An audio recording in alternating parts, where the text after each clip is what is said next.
கர்த்தருடைய பரிசுத்த நாமத்திற்கு மகிமை உண்டாவதாக. காலை வேளையிலே தேவனுடைய சமூகத்தில் அமர்ந்திருக்கிறதான தேவனுடைய பிள்ளைகளுக்கு அவருடைய நாமத்தாலே வாழ்த்துக்களை சொல்லிக் கொள்கிறேன்.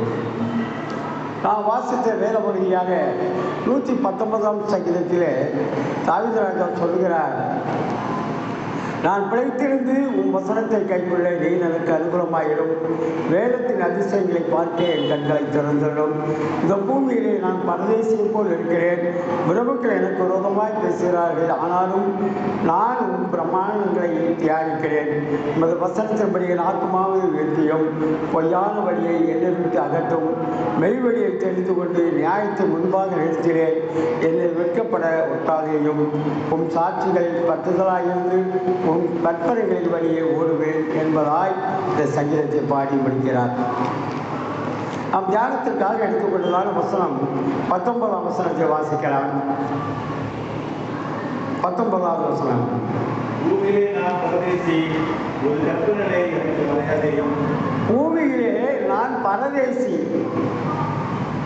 அப்படி என்று சொல்லப்பட்டிருக்கிறது. இந்த பரதேசி என்கிற வார்த்தை ஒருவேளை கேட்கிறதுக்கு கொஞ்சம் கஷ்டமாக இருக்கலாம். அதுதான் உண்மை. அது வேதத்திலே ஒரு அருமையான வார்த்தை. பரதேசி என்றால், இந்த பெயர் பரதேசி என்ற பெயர் யாரை குறிக்கிறது என்று நாம் பார்த்தோமே என்றால், தன்னுடைய பிறந்த சொந்த தேசத்தை விட்டு அந்நிய தேசத்திலே குடியிருக்கிறவர்களுக்கு பரதேசி என்று ஒரு பெயர் சொல்லப்பட்டிருக்கிறது. அவர்களுக்கு சொந்தமான தேசத்திலே குடியிருக்க முடியாமல் அந்நிய தேசத்திலே வந்து குடியிருக்கும் போது அவர்களை பரதேசி என்று அழைக்கிறார்கள். ஏனென்றால் அவர்கள் வந்து இருக்கிறதான அந்த தேசத்திலே எந்த சொந்தமும் கொள்ள முடியாது. அவர்களுக்கு எந்த உரிமை அங்கே இல்லை. இருந்தாலும் அவர்கள் அங்கே வாழ்கிறார்கள், பரதேசியாய் வாழ்கிறார்கள். இந்த பரதேசி என்ற சொல்லுக்கு நிறைய அர்த்தங்கள் சொல்லப்பட்டிருக்கிறது. நாடோடி, யாத்ரிகன், திக்கற்றவன், ஆதரவற்றவன், அந்நியன், இப்படி பல அர்த்தங்கள் சொல்லப்பட்டிருந்தாலும் வேதத்தின்படி பார்ப்பது என்றால், பரதேசி என்பவன் தன்னுடைய தேசத்தை விட்டு பிற தேசத்திலே அடிமையாக இருக்கிற ஒரு மனிதனை குறிக்கிறது. ஆதியாகமம் 15ஆம் அதிகாரம் 13ஆம் வசனத்திலே நீ வாசிப்பீர்கள் என்றால், தேவாதி தேவன் சொல்லுகிறார், ஆபிரகாமை பார்த்து, உன் சந்ததியார் தங்களுடையது அல்லாத அந்நிய தேசத்தில் பரதேசிகளாய் இருந்தது சொல்லப்பட்டிருக்கிறது. அதாவது தங்களுடையது அல்லாத அந்நிய தேசம், அந்நிய தேசத்தில் தங்கியிருக்கிறவர்களுக்கு பெயர் பரதேசி. நீ பரதேசியாய் தங்கி வருகிற கானான் தேசம் முழுவதும் உனக்கு பின்வரும் சந்ததிக்கும் நித்திய சுதந்திரமாய் கொடுத்து நான் அவளுக்கு தேவனாய் இருப்பேன் என்றார். அப்போ பரதேசியாய் தங்குகிறவர் யார் என்றால், தங்களுடைய சொந்த நாட்டை விட்டு அந்நிய தேசத்திலே இருக்கிறவர்களுக்கு பரதேசி என்று பெயர். எகிப்தின் அடிமைத்தனத்தில் இஸ்ரவேலர் பரதேசிகளாக இருந்தார்கள் என்று சொல்லப்பட்டிருக்கிறது. ஏனென்றால் இஸ்ரவேலின் தேசம் எகிப்து அல்ல. அதனாலே எகிப்திலே தங்கியிருந்த இஸ்ரவேலரை அங்கே பரதேசி என்று சொல்லப்பட்டிருக்கிறது. சங்கீதக்காரனாகிய தாவீது தன்னை பரதேசி என்று சொல்ல காரணம் என்னவென்றால், இந்த உலகம் எனக்கு சொந்தம் அல்ல. அப்படி என்றால் நம்முடைய சொந்த தேசம் எது? நமக்கு சொந்த தேசம் என்று ஒன்று இருக்கிறது. அதை நாம் அடைய வேண்டும் என்பதற்காக இந்த அந்நிய தேசத்திலே, இந்த உலகத்திலே பரதேசிகளாக இருக்கிறோம். நம்முடைய சொந்த தேசம் பரமகானானாகிய அந்த பரலோகம். ஆனால் அந்த பரலோகத்திலே பரலோகத்தை அடையும்படியாக இந்த உலகத்திலே, இந்த அந்நிய தேசமாக இந்த உலகத்திலே பரதேசிகளாக இருக்கிறோம். அதனால்தான் கர்த்தருடைய பிள்ளைகள் எல்லாரும் பரதேசிகள் என்று சொல்லப்படுகிறார்கள். இந்த உலகத்திலே பரதேசிகளாக இருக்கிற நாம் எப்படி எடுத்துக்கொள்ள வேண்டுமா? நாம் பயத்துடனே நடந்து கொள்ள வேண்டும் என்று பேசி சொல்லுகிறார். இந்த உலகத்திலே பரதேசிகளாய் தங்குகிற நாம் பயத்துடனே நடந்து கொள்ள வேண்டும் என்று 1 பேதுரு 1:17 சொல்லுகிறார். அப்படி என்றால் என்ன அர்த்தம்? நம் சொந்த தேசத்தை சுதந்திரித்துக் கொள்ள வேண்டுமானால் இந்த உலகத்திலே மிகவும் பயத்துடனே கண்ணியமாய் நல்ல மனிதர்களாய் பாவமற்ற ஒரு ஜீவியம் நாம் செய்ய வேண்டும். 1 Petrus 2:11 நீங்கள் வாசிப்பீர்கள். அங்கே பேதுரு சொல்லுகிறார், பிரியமானவர்களே, அந்நியரும் பரதேசிகளுமாயிருக்கிற நீங்கள்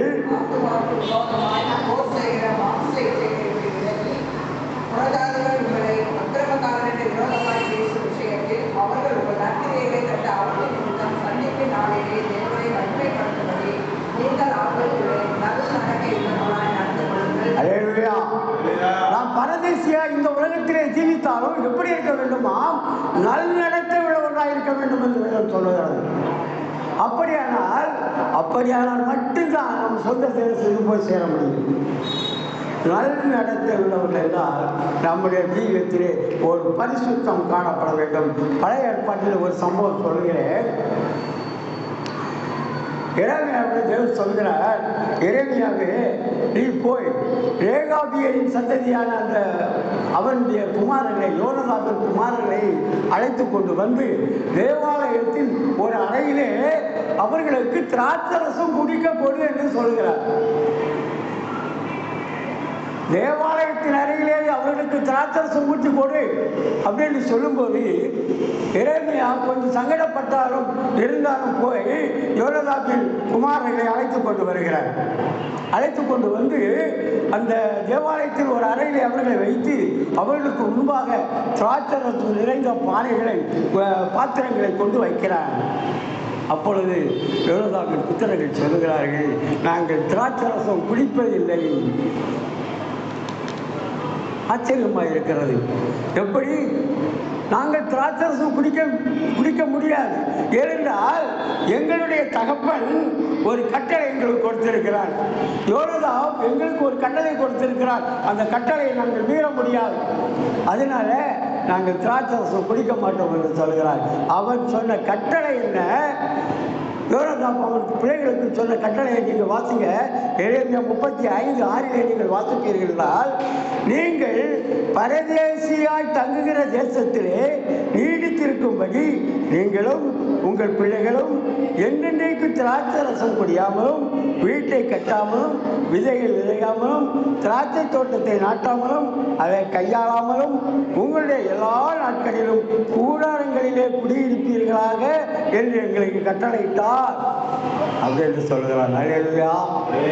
இந்த வசனத்தை நீங்கள் ஆழ்ந்து தியானித்து பார்த்தீர்கள் என்றால், பரதேசியாய் தங்குகிறவன் எப்படி இருக்க வேண்டும் என்பதை அந்த யோனதாப் அவருடைய பிள்ளைகளுக்கு தீர்க்கமாய் சொன்னான். திராட்சரசம் குடிக்காது என்றால் அதன் அர்த்தம் என்றால் தீயதான காரியங்களை இந்த உலகத்திலே பரதேசிகளாக இருக்கிற நாம் செய்யக்கூடாது என்பதான் அர்த்தம். கூடாரங்களை கட்டி வாழுங்கள். நமக்கு இந்த உலகத்தில் சொந்தம் என்று நிறைய சொத்துக்களை சேர்த்துக்கொண்டு காம்பீரமாக வாழ வேண்டாம் என்பதாக அர்த்தம். நீங்கள் கட்டடங்களை கட்டி பெரிய மாளிகைகளை கட்டி இருக்க வேண்டாம். கூடாரங்களிலே கூடாரவாசிகளாக இருக்கிறது அந்த யோனதாப் அவருடைய பிள்ளைகளுக்கு சொன்னார். அந்த கட்டளையை யோனதாபின் குமாரர்கள் நிறைவேற்றினார்கள். அவர்கள் பரதேசிகளைப் போல இருந்தார்கள்.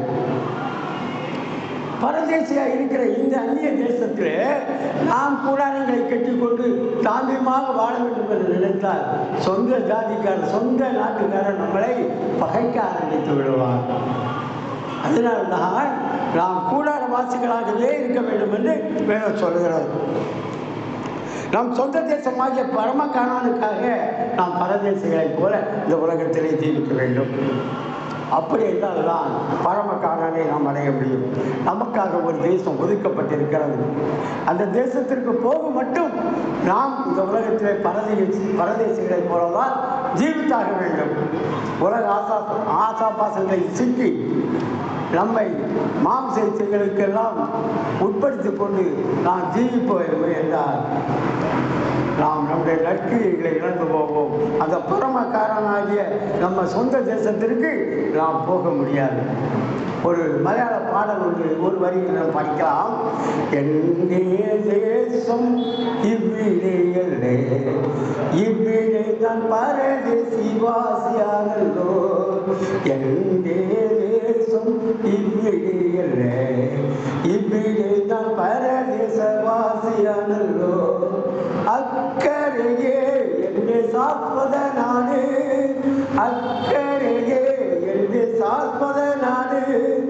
அவிடனி கொடுக்கின்ற பவனம் உண்டு, அவிடனி கொடுக்கின்ற பவனம் உண்டு. அக்கறைக்கு யாத்திரை செய்யும் சஞ்சாரி கோணங்கள் கண்டு பயப்படலாம். காத்திலேயும் கடலிலேயும் நேயம் நிற்பன் கழி உள்ளோன் படகில் உண்டு. காத்திலேயும் கடலிலேயும் நேயம் நிற்பன் கழி உள்ளோன் படகில் உண்டு. நாம் அக்கறைக்கு யாத்திரை செய்கிறவர்கள், இக்கரை நமக்கு சொந்தமல்ல என்று சொல்கிறார் வேதம். அதைத்தான் நமக்கு சொல்கிறது. நியாயத்திற்பான் கழிவுள்ளோர், நம்மை நியாயத்திருக்கிறவர், நம்மை எல்லாத்தையும் கண்காணிக்கிற ஒரு தேவன் நம்மோடு இருக்கிறார் என்ற ஒரு பயத்தோடு நாம் பரதேசிகளாய் இந்த உலகத்திலே ஜீவிக்க வேண்டும். பிரியமானவர்களே, இந்த உலகத்தில் ஜீவிக்கிற நாம் பரதேசிகளைப் போல ஜீவிக்க வேண்டும். இந்த உலகத்தின் காரியங்களில் நாம் மயங்கிவிடக்கூடாது, நல்லடத்தை இழந்து போய்விடக்கூடாது. கடைசியாக ஒரு வசனத்தை சொல்லி முடிக்கிறேன். 1 பேதுரு 1:17 வாசிப்பீர்கள் தான். அன்றையும் பட்சபாதம் இல்லாமல் அவனவனுடைய கிரியையின்படி நியாயம் தீர்க்கிறவரை நீங்கள் பிதாவாக தொழுது கொண்டு வருகிறபடியால் இங்கே பரதேசிகளாய் சஞ்சரிக்கும் அளவும் பயத்துடனே நடந்து கொள்ளுங்கள் என்று வசனம் சொல்கிறது. அல்லேலூயா, அல்லேலூயா. இங்கே நாம் பரதேசிகளாய் தங்கும் வரைக்கும், அப்படி என்றால் நம்முடைய உயிர் உள்ள வரைக்கும், உலகத்திலே நாம் ஜீவிக்கின்ற காலம் வரைக்கும் நாம் பரதேசிகளாய் பயத்துடனே நடந்து கொள்ள வேண்டும் என்று பேதுரு அவர் சபையாருக்கு சொல்லுகிறார். ஏனென்றால் நாம் இயேசுவின் இரத்தத்தால் மீட்கப்பட்டிருக்கிறோம். பிரிய தேவ பிள்ளைகளே, ஆபிரகாமுக்கு நீ பரதேசியாய் தங்கி வருகிற கானான் தேசம் முழுவதையும் உனக்கு பின்வரும் சந்ததிக்கும் தேவன் கொடுக்கிறேன் என்று சொன்னார். அந்த கானான் நமக்கு குறிக்கப்பட்டிருக்கிறதான அந்த கானான் இக்கரையில் அல்ல, அக்கறையில் இருக்கிறது. அந்த கானானுக்கு நாம் போக வேண்டுமானால் நாம் இந்த இக்கரையில், இந்த உலகத்திலே ஆசா பாசங்கள் இல்லாதவர்களாக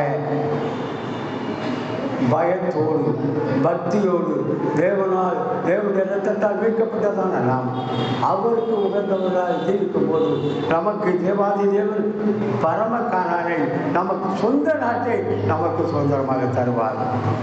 பூமியிலே நான் பரதேசி, உமது கற்பனைகளை எனக்கு மறையாதேயும். தேவ பிள்ளைகளை, பரதேசிகளாய் உலகத்தில் வாழ்ந்து நித்திய பரம கானானை சுதந்திரித்துக் கொள்ள தேவன் தாமே இந்த காலங்களிலே நமக்கு கிருபை செய்வாராக. ஆமென். அல்லேலூயா.